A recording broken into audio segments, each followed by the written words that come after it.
बिस्मिल्लाहिर्रहमानिर्रहीम। नाज़रीन, आखिरकार वो घड़ियां आ पहुंची कि पाकिस्तान ने भी अपनी क्रिकेट टीम का वर्ल्ड कप 2023 के लिए बाकायदा ऐलान कर दिया। सोचा था बहुत बड़ी तब्दीलियां होंगी। एशिया कप में एक जो डिजास्टर हुआ उसके बाद तो ऐसा ही महसूस होता था। और पाकिस्तान क्रिकेट टीम दुनिया की वो वाहिद टीम है जो सबसे लेट अनाउंस की गई है। अब इसके लेट होने की वजूहत क्या थी?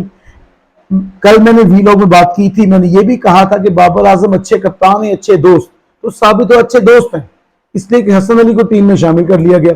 हसन अली पाकिस्तान वनडे स्क्वाड का हिस्सा बहुत अर्सा हो गया, नहीं बने, और उन्हें अब अचानक से वर्ल्ड कप जैसे बड़े इवेंट में शामिल करना, क्या ये दानिशमंदी है? क्या चीफ सेलेक्टर जो खुद बहुत अच्छे खिलाड़ी रहे हैं और हम उनके मदाहीन में से हैं, इंजमामुल हक के खेल से किसी को इनकार नहीं है, लेकिन क्या चीफ सेलेक्टर ने अपनी मर्जी से हसन अली को शामिल किया है या बाबर आजम के फोर्स करने पर? हसन अली अल्लाह करे परफॉर्म करे पाकिस्तान के लिए, दुआ है हमारी। हसन अली अच्छे खिलाड़ी थे, जब परफॉर्म कर रहे थे, अगर आपने उन्हें वर्ल्ड कप खिलाना था तो टीम के साथ रखना चाहिए था उन्हें। ऐसा नहीं होता कि एक शख्स घर में सोया उसे कहेंगे आज कल आप वर्ल्ड कप के लिए जा रहे हैं। ना वो मेंटली तैयार होता है, ना उसकी बॉडी लैंग्वेज ऐसी होती है, और ना फिटनेस लेवल ऐसा होता है। लेकिन चूंकि पाकिस्तान में इस तरह के मजाक हर फील्ड में होते हैं, हमने क्रिकेट को मजाक बनाया हुआ और 25 करोड़ अवाम के साथ खेल खेलते हैं हम। अब जब टीम सेलेक्ट कर ली गई और उसमें देखिए चेंजेस क्या की गई, वही टीम सिर्फ हसन अली नसीम शाह की जगह पर नसीम शाह की करियर को दाव पर लगा दिया पीसीबी मैनेजमेंट ने। जब पता था उनके कंधे में इंजरी है तो क्या जरूरत थी उन्हें उन डेड पिचेस पे खिलाने की जो श्रीलंका में मौजूद थी। एक फास्ट बॉलर हमने उसका करियर दाव पे लगा दिया और इसका कोई जवाब देने के तैयार नहीं है। टीम मैनेजमेंट इस कदर नाअहल है कि 15 तारीख से पाकिस्तानी क्रिकेट टीम जो है वो एशिया कप से बाहर होकर वापिस आई हुई है। हम 16 को ऐलान कर देते, 17 को कर देते, ताकि कैंप लगता, टीम प्रैक्टिस करती, आपस में अंडरस्टैंडिंग होती खिलाड़ियों की। और जो हालात हुए थे, जो हम इंडिया से मैच हारे और जिसके असरात हम पर रहे, वो असरात खत्म हो जाते, एक नए जज्बे के साथ, एक नई सोच के साथ टीम जो है मैदान में आती। लेकिन सब कुछ टीम मैनेजमेंट ने करना होता है, लेकिन ऐसा कुछ भी नहीं हुआ। पाकिस्तान टीम का ऐलान हो गया है और एक मतलब शादाब खान को वाइस कप्तान के तौर पर सामने रखा गया है। मेरी नुक्ता नजर के मुताबिक शादाब खान की इस वक्त मौजूदा टीम में जगह नहीं बनती, और अगर शादाब खान की बनती है तो सलमान अली आगा की नहीं बनती, अगर सलमान अली आगा की बनती है तो मोहम्मद नवाज की नहीं बनती। हमने एक ही जैसे खिलाड़ी सब इकट्ठे कर लिए जो ना पूरे बैट्समैन ना पूरे बॉलर हैं। शादाब खान ने इतनी क्रिकेट खेल ली है, उसे आज तक ये पता नहीं चला मुझे बॉल का टिप कहां करना है, यानी मुझे कहां पे बॉल को डिलीवर करना है, किस जगह गिरेगा। 7 ओवर्स में से 7 फुल टॉस करनी होती है उस शख्स ने। और अब इतने शरीफ बैट्समैन नहीं है पाकिस्तान के बैट्समैन, जैसे स्ट्राइक रेट नहीं दुनिया के बैट्समैन हो गए, वो जैसे ही फुल टॉस बॉल मिलती है वो इतनी जूसी बॉल होती है कि वो उठा कर उसे बाउंड्री से इतनी दूर फेंकते हैं कि अगर छक्के से बड़ी कोई चीज रखी होती तो शायद वो 8-10 रन मिलते। तो क्या वो खिलाड़ी इंडिया के पीछे, जो बेशक साजगार होती है स्पिनर्स के लिए, क्या उन पिचेस पर वो परफॉर्म कर सकेगा? उसने श्रीलंका में परफॉर्म नहीं किया, इसके बावजूद हमने चले हुए कारतूस फिर चला लिए। इमाद वसीम किसको नापसंद है? इंजमामुल हक को, बाबर आजम को। इंजमाम से भी ज्यादा बाबर आजम को इमाद वसीम बहुत नापसंद है। वरना इमाद वसीम जो इस वक्त हमने ऑलराउंडर सेलेक्ट किए हुए, इनसे बहुत बेहतर थे। हम काश पाकिस्तानी होने के नाते सोचे, पाकिस्तान क्रिकेट टीम के बारे में सोचे, अपनी जात के बारे में ना सोचे, लेकिन हमने इमाद वसीम को बाहर रखा। चले सरफराज अहमद की बात नहीं करता, हालांकि मिडल पे जिस तरह से बैट्समैन सेलेक्ट करें, सरफराज अहमद भी एक ऑप्शन बहुत बेहतर थी, लेकिन सरफराज अहमद भी गुड बुक में नहीं है कप्तान की, इसलिए टीम में नहीं आ सकते।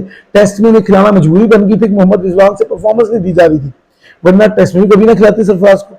तो ऐसी सूरत इमाद वसीम के साथ भी है। बाबर आजम को वो कतल पसंद नहीं है, और जो पसंद नहीं है तो जो बाबर ग्रुप है वो कभी इमाद वसीम को आगे नहीं आने देगा। अब मामला यह कि इमाद पाकिस्तान के लिए खेलना था, बाबर के लिए नहीं खेलना था। उसने चीफ सेलेक्टर को अपना कैरेक्टर प्ले करना चाहिए था, कप्तान को तासुब से बाहर निकलना चाहिए था। 4 साल बाद एक इवेंट आता है, उसमें हम पार्टिसिपेशन के लिए जा रहे हैं, तो हमारी पार्टिसिपेशन ऐसी हो कि हम सबसे लेट टीम अनाउंस करें, क्योंकि आपस में क्लैश था, झगड़ा था, इसमें को माने या ना माने। मोहम्मद हफीज ने क्यों इस्तीफा दिया पीसीबी टेक्निकल बॉडी से? ये क्वेश्चंस हैं। आखिर ये ऐसा तो नहीं है कि कोई अचानक से सारे वाक़यात हो रहे हैं। इन सब वाक़यात को मिलाएं तो आपको समझ आएगी। कोई भी एक्सपीरियंस खिलाड़ी इस वक्त इस टीम से मुतमिन नहीं है।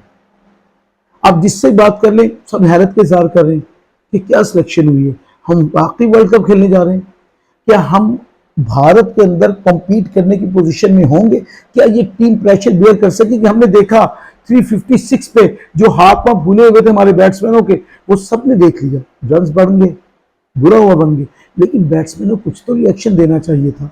जो रिएक्शन था वो तो ऐसा लग रहा था जैसे खेलना ही नहीं आता। ये सब बातें हम कर्ब से कर रहे हैं, दुख से कर रहे हैं, क्योंकि पाकिस्तान से मोहब्बत करते हैं, पाकिस्तान क्रिकेट से मोहब्बत करते हैं। हम नहीं चाहते कि पाकिस्तान की टीम जो है वो इसी तरह की परफॉर्मेंस है जैसे एशिया कप में हुई।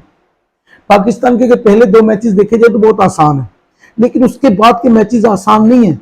हमने हर टीम के साथ टकराना है।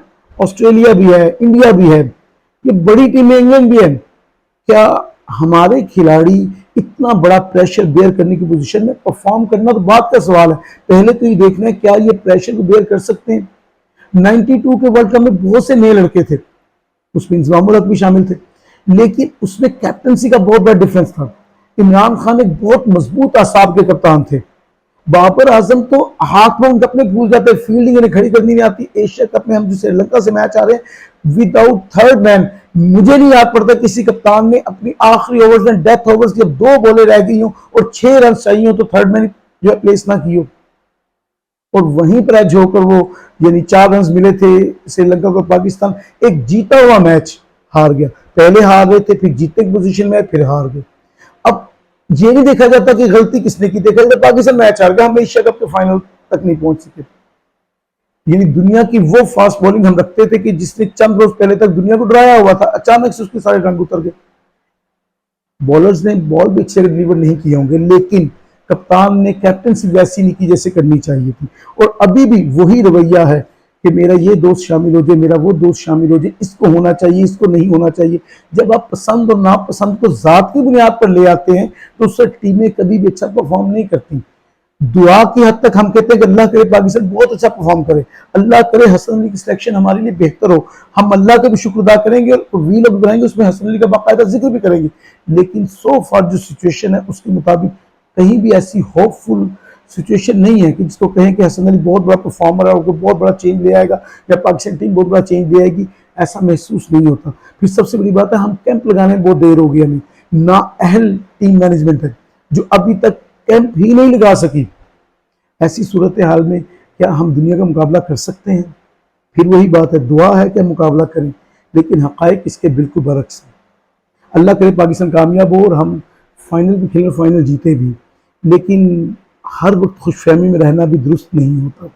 वीडियो अच्छी लगी तो चैनल सब्सक्राइब कीजिएगा। इंशाल्लाह इस किसी वीडियो के साथ मुलाकात होगी। अपना ख्याल रखिएगा। फी अमान अल्लाह।